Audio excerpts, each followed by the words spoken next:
The somber sound of soil hitting the coffin reverberated through the air on that dreary day. I stood there, a silent observer, as the minister offered words of solace to those mourning. My daughter clutched my hand tightly, her husband standing just behind us, offering silent support with a hand on my shoulder. Beside me stood my son and his girlfriend. At 49 years old, I never imagined I would be standing graveside burying my wife. I always harbored the belief deep down that I would be the first to go. Due to my work and the way I lived my life, I assumed I would surely pass before my wife. I envisioned myself as an old man when my time came. But now, after the funeral, I felt ancient. Following the service, there was the reception, where everyone offered condolences, sharing memories of how wonderful she was, how young she seemed. But amidst all the condolences, I longed to hear words that truly spoke to my grief. We had been married for over 20 years, raising 2 kids who were now off on their own. The youngest, our daughter, was married and about to make me a grandfather. Our oldest, our son, was thriving in New York City's financial district. They were both doing well, but for me, adjusting to being single after 2 decades of marriage was proving to be a challenge. Everything had been ours for so long, not mine. As the crowd mingled at our house, which now felt oddly like my house alone, I found myself overwhelmed.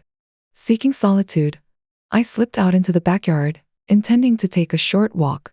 But as I closed the gate behind me, I was met with an unexpected presence. "Marie, my wife's younger sister. How are you holding up?"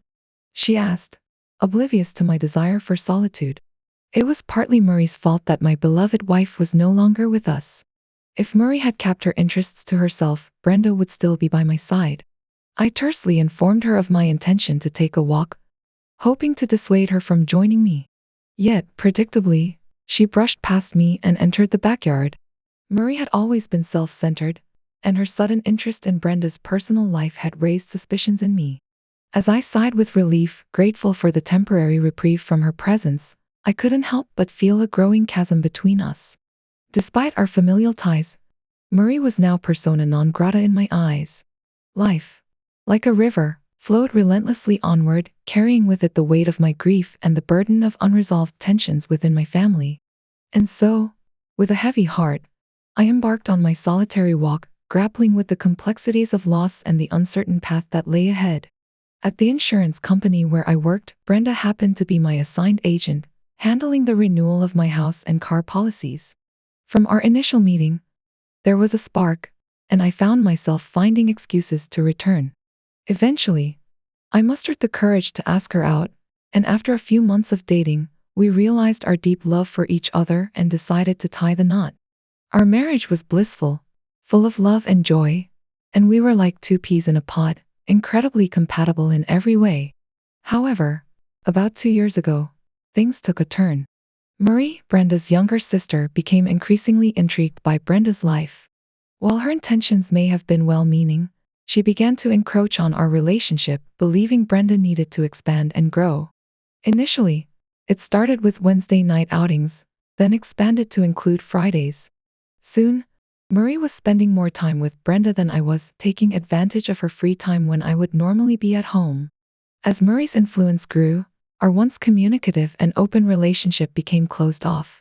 Every attempt I made to spend quality time with Brenda seemed thwarted by Marie's presence. Whenever I suggested plans or tried to express my feelings, Brenda would become upset, accusing me of being unfair to her sister. Feeling shut out and unable to communicate with my wife, I began to withdraw.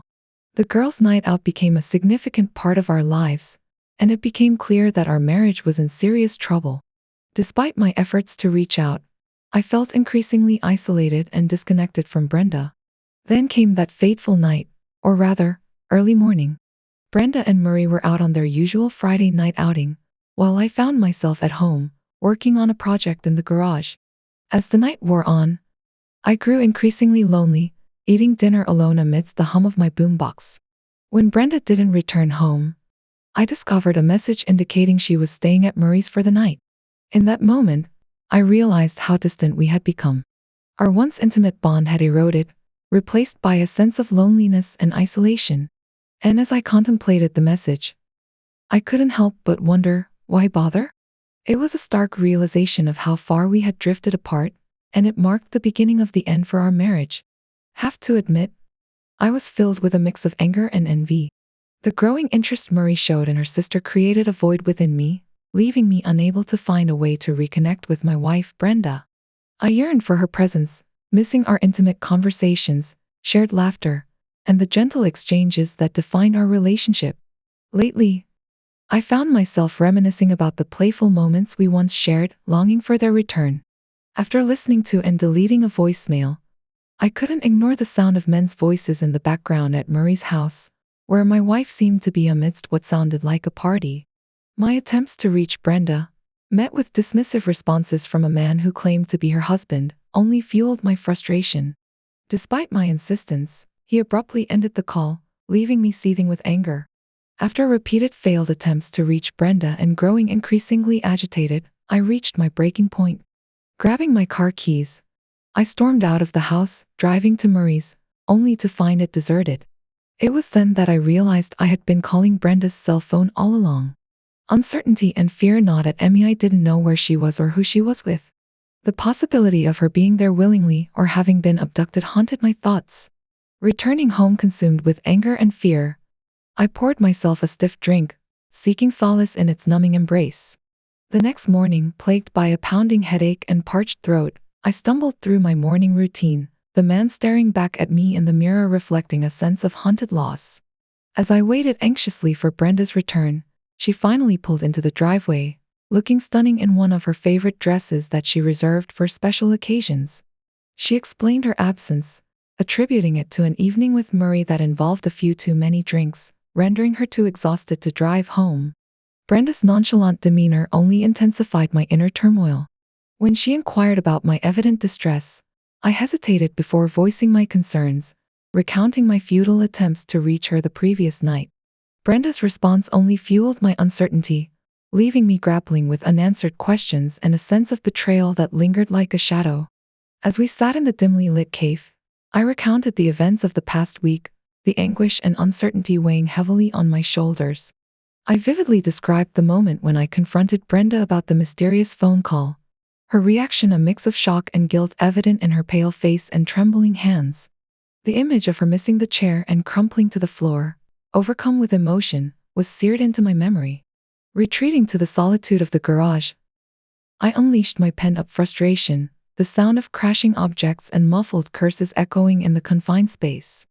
Amidst the chaos, I grappled with the realization that my marriage was unraveling before my eyes, torn apart by the meddling influence of Murray and Brenda's apparent infidelity.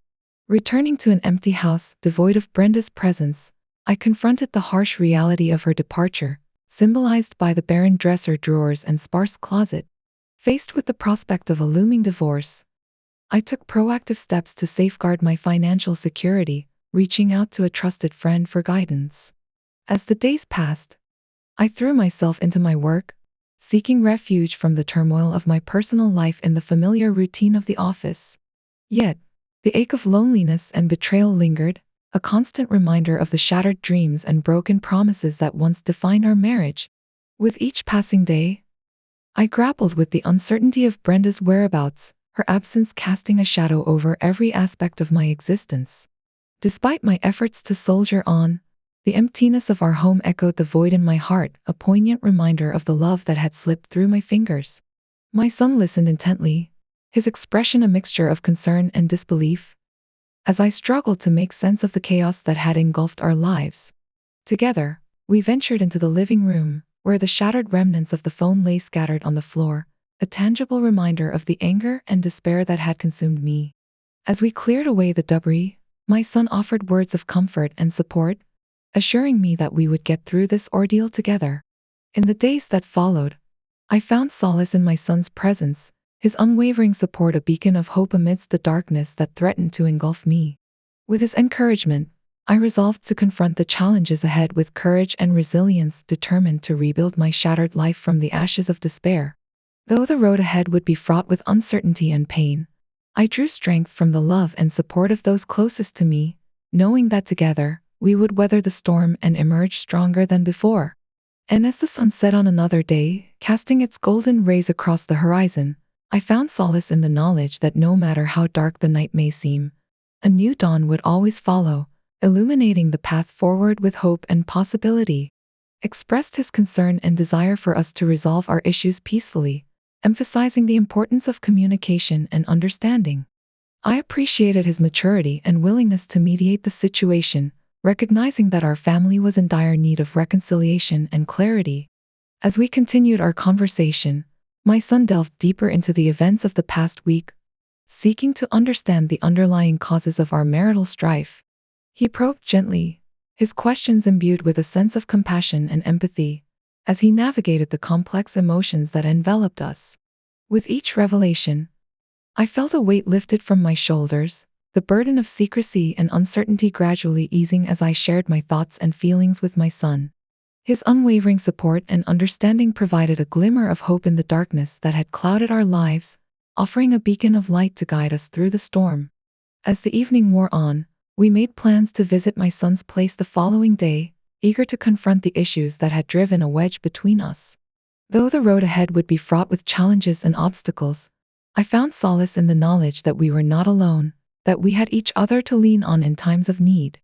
And as I bid farewell to my son, his reassuring smile etched in my mind, I felt a renewed sense of determination and purpose, ready to face whatever lay ahead with courage and resilience. For in the embrace of family, I found strength, hope, and the promise of a brighter tomorrow. As I listened to Brenda's explanation, a whirlwind of emotions swept through me, ranging from disbelief to anger to profound sadness. It was as if the ground beneath me had shifted, leaving me reeling in a sea of uncertainty and confusion. The woman I thought I knew so well, the woman I had built a life with, stood before me, her words painting a picture of betrayal and deceit. Despite my shock, I made a conscious effort to remain composed, to listen to Brenda's side of the story without interruption. Deep down, I knew that jumping to conclusions or lashing out in anger would only exacerbate an already volatile situation. So, I steadied my breathing, anchoring myself in the present moment as Brenda continued to speak. Her words hung heavy in the air, each syllable laden with the weight of regret and remorse. She spoke of her vulnerability, of the loneliness that gnawed at her soul in the darkest hours of the night. She spoke of Murray's influence, of the toxic dynamic that had slowly poisoned our once harmonious relationship. As Brenda recounted the events of that fateful night, I couldn't help but feel a pang of empathy for her plight.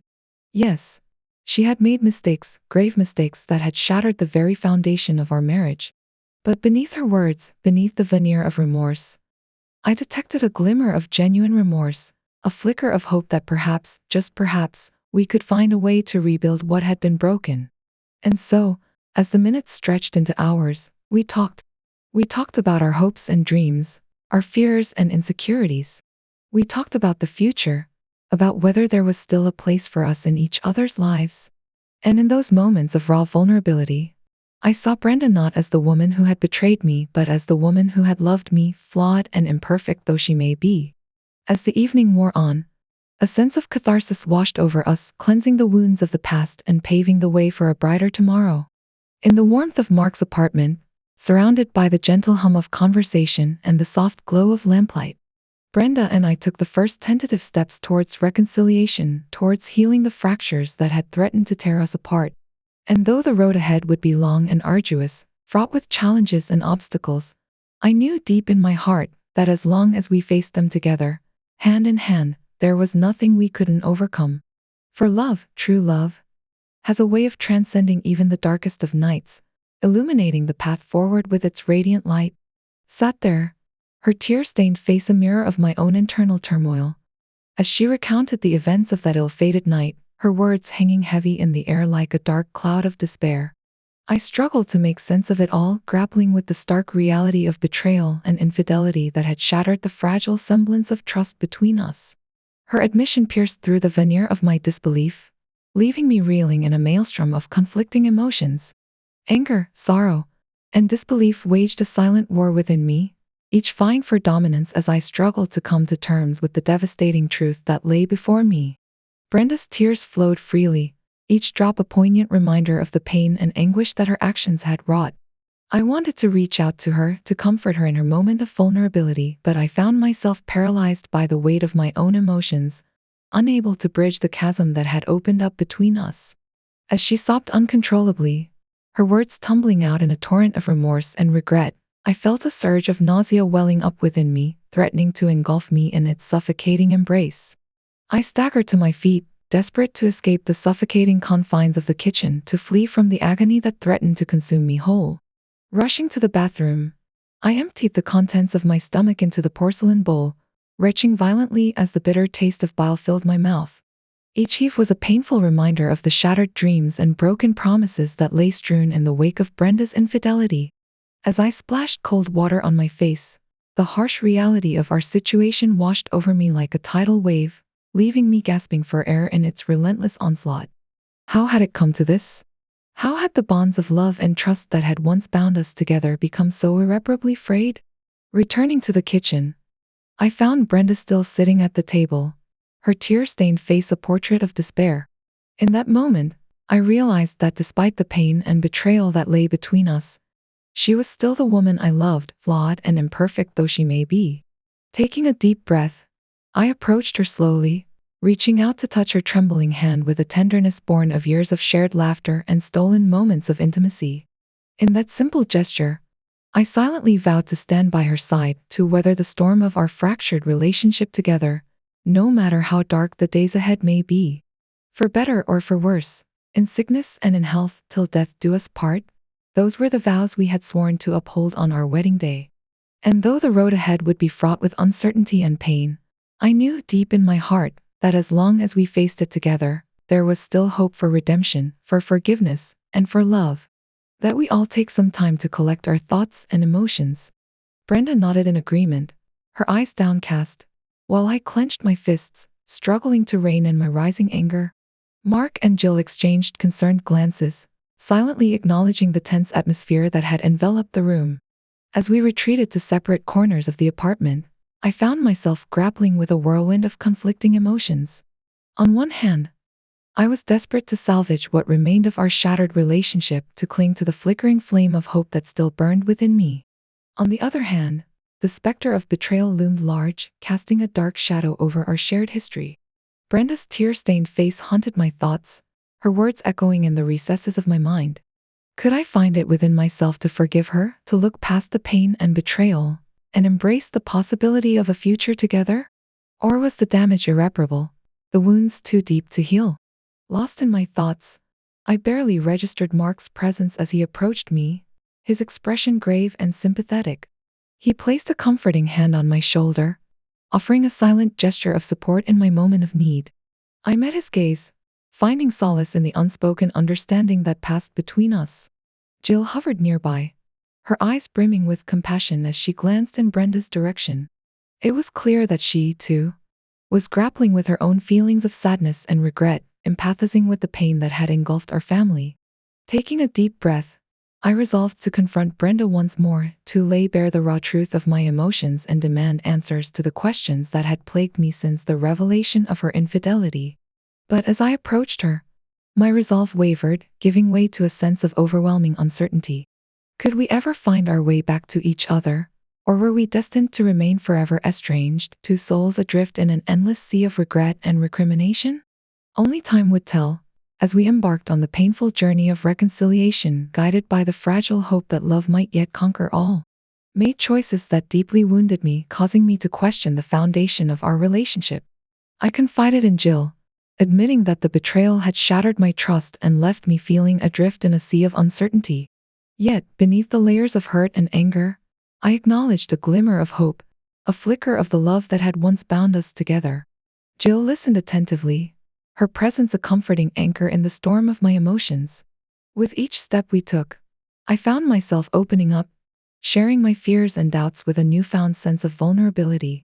Jill offered words of wisdom and reassurance, drawing from her own experiences to provide guidance and perspective.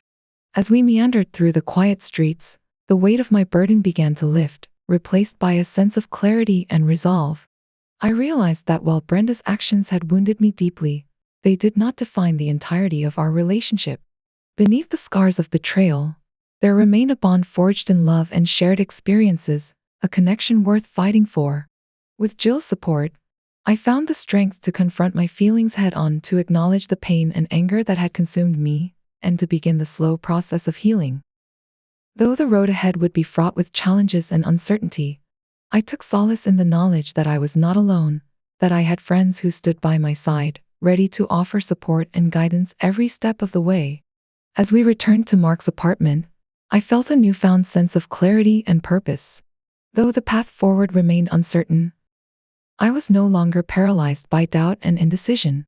With Jill's words echoing in my mind, I resolved to confront Brenda once more, to seek the truth and, if possible, to salvage what remained of our fractured relationship.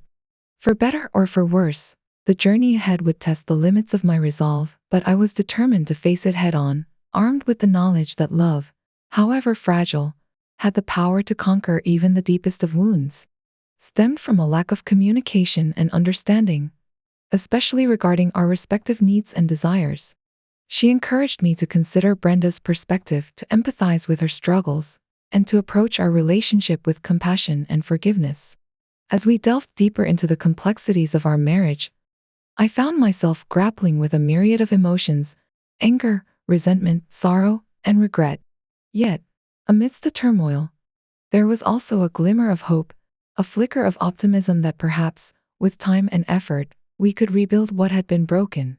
Jill's unwavering support and guidance served as a beacon of light in the darkness, offering clarity and perspective when I needed it most. With her help, I began to see our marriage not as a lost cause, but as a journey filled with challenges and opportunities for growth. As we concluded our conversation and made our way back to Mark's apartment, I felt a renewed sense of purpose and determination. Though the road ahead would be fraught with obstacles, I was no longer alone in facing them. Armed with Jill's insights and encouragement, I was ready to confront the challenges head on, to fight for the love that had once bound us together. As I stepped through the doorway, I knew that the path to reconciliation would not be easy, but I was willing to do whatever it took to salvage what remained of our relationship. With Jill by my side, I felt a newfound sense of confidence and resolve, ready to embark on the next chapter of our journey together. During the conversation with Jill, we delved deeper into the complex issues surrounding Brenda and Murray's frequent girls' nights out, highlighting Brenda's apparent prioritization of her sister over our relationship. Jill subtly suggested that better communication and understanding might have prevented the situation from escalating to such a degree. While I expressed frustration, wondering if Jill was inadvertently siding with Brenda, she reassured me that assigning blame wasn't the objective. Jill astutely recognized that Brenda was seeking something from me that she wasn't getting, and had we addressed those underlying issues sooner, it might have averted the crisis altogether.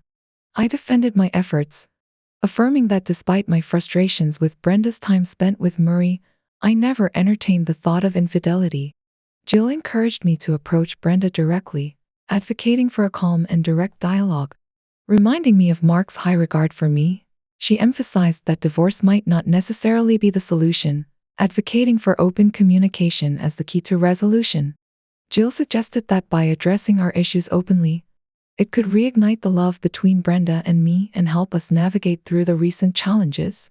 Reflecting on Jill's confident demeanor, I wished I could exude the same assurance.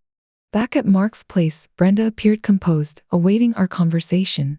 As I confronted Brenda about the state of our relationship, expressing uncertainty about our future, she candidly admitted her desire to reconcile, but also acknowledged the uncertainty of my acceptance in light of her betrayal.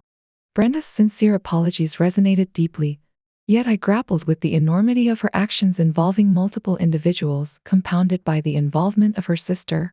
As I stepped into the room, a palpable tension hung in the air, thick with the weight of the decision that loomed over me like a dark cloud. Brenda's gaze met mine, her eyes betraying a mixture of hope and apprehension, while Mark and Jill maintained a solemn demeanor, their expressions mirroring the gravity of the moment, waiting my verdict with bated breath.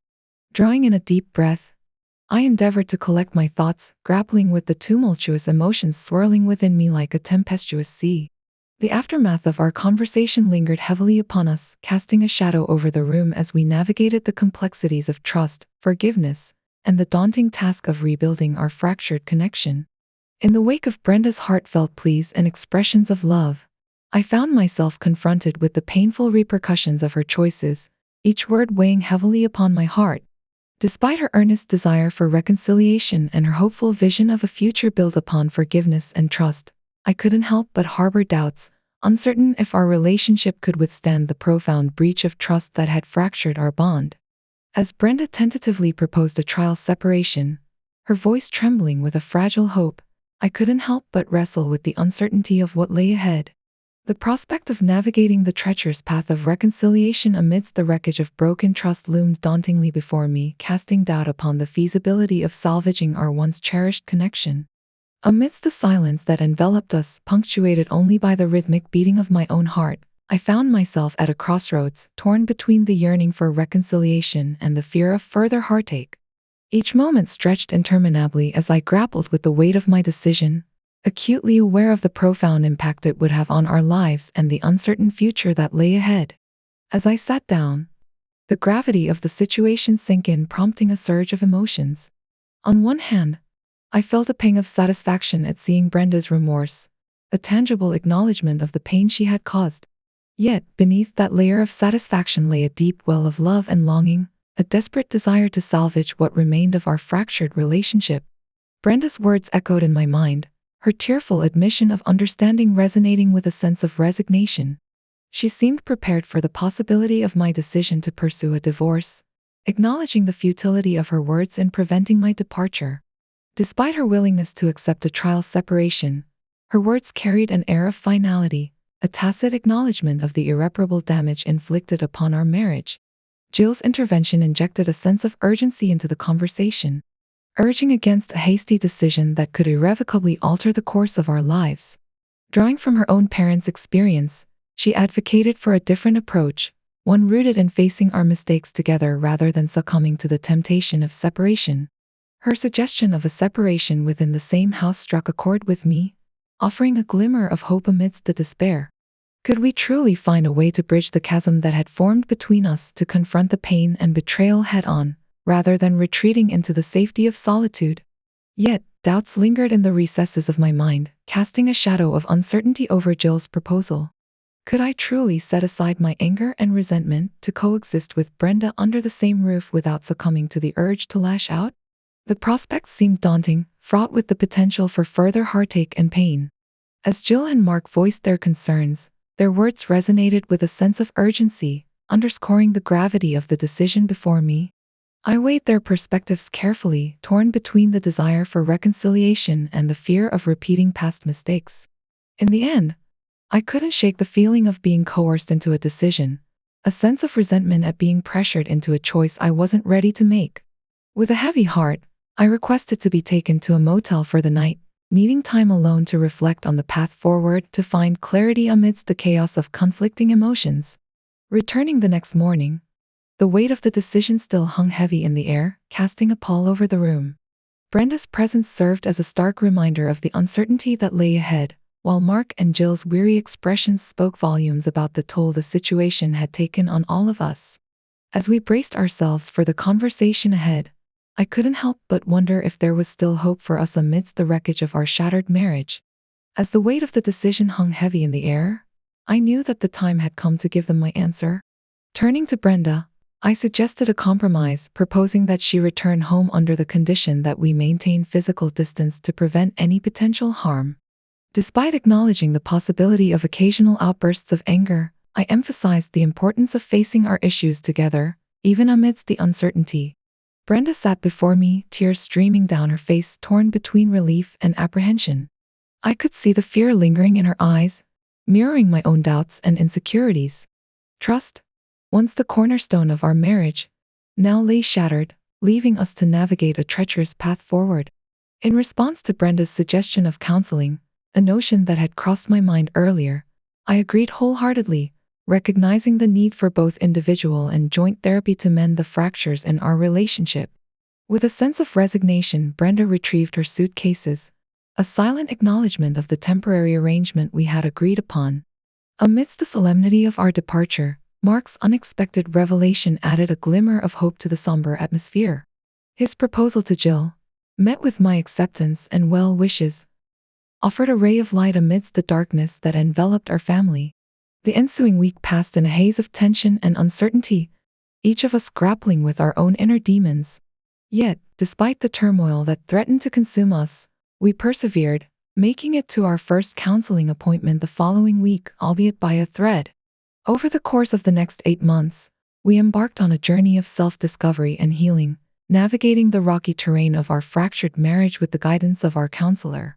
Through tears and laughter, anger and forgiveness, we confronted our deepest fears and insecurities, inching closer to reconciliation with each passing day.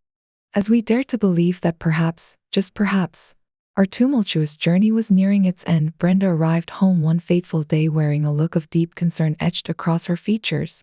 Sensing the gravity of her demeanor, I steeled myself for the impending revelation, bracing for the news that would undoubtedly reshape our lives yet again. Brenda, always guarded with her emotions and reluctant to share her burdens, now stood before me, tears tracing silent paths down her cheeks as she uttered words that sent a shiver down my spine. "Jeff, I'm sick. Really sick." Her voice trembled with a vulnerability I had never witnessed before, and in that moment, the weight of her confession hung heavily in the air, suffusing the room with an overwhelming sense of dread. With a heavy heart, Brenda unveiled the grim truth: cancer had taken root within her, originating in her ovaries and stealthily spreading its tendrils throughout her body, stealthily laying siege to her very essence. The shock of her diagnosis reverberated through me, leaving me feeling as though the ground had been yanked from beneath my feet for the second time in my life. In the wake of Brenda's devastating revelation, I grappled with a maelstrom of emotions, ranging from disbelief to profound sorrow. The stark reality of her illness loomed large, casting a shadow over our once hopeful existence and plunging us into a realm of uncertainty and fear.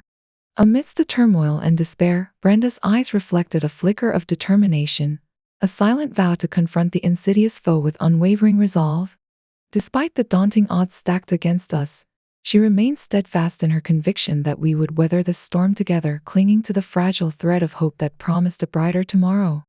As we embarked on this harrowing journey, I pledged to stand by Brenda's side, offering solace in moments of despair and cherishing every precious moment shared together.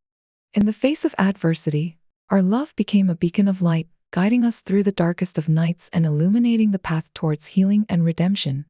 As Brenda struggled to articulate the extent of her diagnosis, I grappled with an overwhelming sense of helplessness, unable to comprehend the gravity of the situation. Despite her tears, she remained resolute, insisting that we could fight this battle together, clinging to hope in the face of uncertainty. However, as time passed, I couldn't shake the feeling that Brenda's resolve was waning, her once unwavering determination faltering in the face of her deteriorating health. Yet, even as the shadows lengthened and the challenges mounted, our bond grew stronger. Each day, we found solace in each other's presence, drawing strength from the love that bound us together. Though the road ahead seemed daunting, we faced it hand in hand, united in our determination to overcome whatever obstacles lay in our path. Together, we embraced each moment, finding beauty in the midst of chaos and hope in the depths of despair. And though the journey was far from easy, we knew that as long as we faced it together, there was nothing we couldn't overcome. In a heart-wrenching confession, Brenda lamented the time wasted with Marie, regretting her decision to prioritize her sister over her own health. She blamed herself for ignoring the symptoms, for not seeking help sooner. And now, faced with the grim reality of her prognosis, she grappled with the fear of leaving this world too soon. In the midst of her anguish, Brenda turned to me, her eyes filled with desperation and fear, pleading for comfort and reassurance. "Just hold me, Jeff," she whispered, her voice trembling with emotion. In that moment, all the anger and pain we had endured melted away, replaced by an overwhelming sense of love and compassion. In the days that followed, I made it my mission to be there for Brenda, to offer her love and support in any way I could. Despite the toll her illness took on her body, she remained resilient, fighting with every ounce of strength she had left. And though the treatments proved to be ineffective in the end, Brenda faced her fate with courage and dignity, surrounded by the love of her family until the very end. As I held Brenda in my arms for the last time, the weight of her absence settled heavily upon me, a profound sense of loss mingled with gratitude for the time we had shared together. Despite the agonizing pain of her passing, There was a glimmer of solace in knowing that she was no longer tormented by suffering, her spirit finally finding peace. Brenda's departure from this world felt untimely, leaving behind a void that seemed impossible to fill. Yet, as I grappled with the enormity of my grief, I couldn't help but reflect on the moments of joy, laughter, and love that we had woven into the fabric of our lives together. Those memories became precious treasures, cherished reminders of a love that transcended the bounds of mortality. And yet, amidst the tender recollections, a shadow lingered, a lingering resentment towards Marie, whose actions had inadvertently led Brenda into a net of pain and suffering. It was a tangled web that nearly tore us apart, consuming precious time that could have been spent embracing each other's warmth and affection. A year lost to turmoil and heartache, a year that could never be reclaimed. The struggle to forgive and forget weighed heavily upon my heart, a constant internal battle between the desire for closure and the lingering pain of betrayal. Could I truly absolve Marie of her role in our anguish? Or would the wounds she inflicted continue to fester, poisoning the wellspring of forgiveness within me? Moreover, there lingered the haunting question of whether Brenda's cancer could have been detected earlier, whether timely intervention might have altered the course of her fate. It was a question that gnawed at the edges of my consciousness, a relentless echo of doubt and uncertainty. In the midst of my grief and anger, one thing remained abundantly clear: Brenda's memory would endure, an eternal flame flickering in the depths of my soul. Though she may have departed this world too soon, her legacy would live on in the hearts of those who loved her, a testament to the enduring power of love and resilience in the face of adversity. As I navigated the tumultuous waters of grief and forgiveness, I clung to the belief that healing would come in time, that forgiveness would ultimately pave the way towards peace. And though the journey ahead remained fraught with uncertainty, I took solace in the knowledge that Brenda's love would continue to guide me, a beacon of light illuminating the path towards redemption.